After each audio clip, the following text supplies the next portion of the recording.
Hi everyone, Michelle Pratt here to do another Business Book Club blog. This time I'm looking at How to Get Better at Anything by Scott Young. Now, you may be familiar with the term Scott Young if you've read my book before, or if you're passionate about how to learn. His previous book, Ultra Learning, was also featured in my blog and my vlog, and I really enjoy his work. I've done a few of his courses as well, which I must review at some point. Get Better at Anything is a really good follow-up, and I find it goes into a bit more depth than maybe Ultra Learning does, or adds more theories into the mix. So I think this is a really useful book for anyone who really wants to get beneath why they can learn or not learn things as quickly as they like. So many ideas in the book. I find there's real depth to this, so I can't go through them all, but some key ones for me. He covers the idea of the myth of natural talent, and I think this is interesting because sometimes when I'm coaching people, they talk about people being naturally talented and therefore their skills are unobtainable. And while talent is definitely an important factor, he argues that skill is largely a product of deliberate, structured practice. And he gives some really good examples of supposedly gifted individuals who actually have put a lot of strategic effort into learning what they do. Perhaps they don't know what they've done. It's just so passionate about it that that's how they've gone about things. And I think this is really interesting to kind of put to bed this idea that some people just have talent alone. He also talks about the difference between exposure and practice, and as a learning and development professional, this is music to my ears. I see a lot of people on YouTube or on Facebook kind of offering solutions that suggest that just pure immersion is going to help you learn a language, or just chucking yourself in the deep end is the best way to learn. But in my industry, I know that's not quite true. You need a structured approach to learning something. You need to be aware of how you're learning, to reflect, and to be able to apply it. It's application that is the key thing. And Scott suggests that, active learning, practicing skills in real situations, making mistakes, and refining our approach in a really conscious way is very important. So there's nothing wrong with immersion. Scott Young has done it himself, as you will know if you've followed his projects, but it takes a little bit more than that.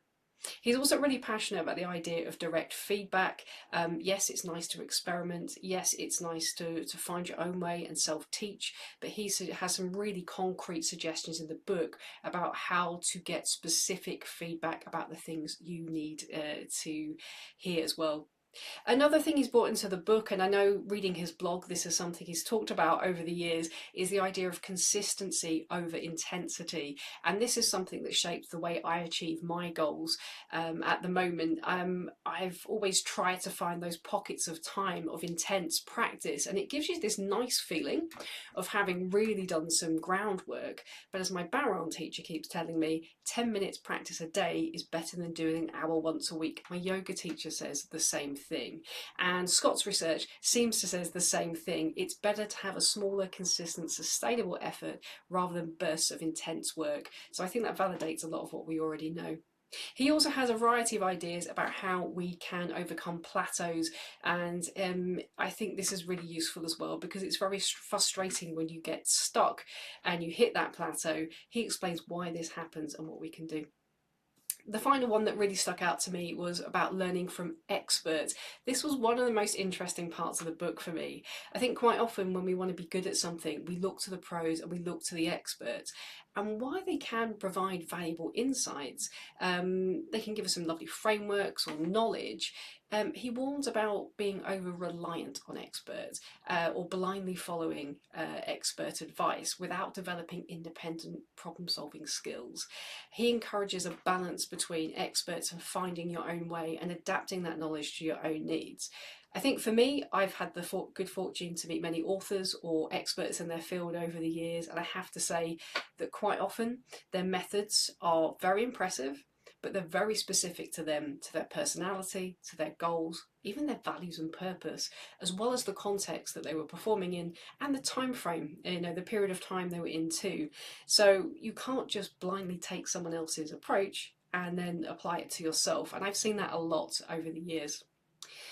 Overall, I love this book. I loved Ultra Learning, and I really was looking forward to reading this one. I think what I really appreciate about this one is that Scott Young has been willing to revise some of his previous work, even though one or two views in Ultra Learning, having done more research and having discovered more on the subjects that he is teaching, and actually having applied them to himself.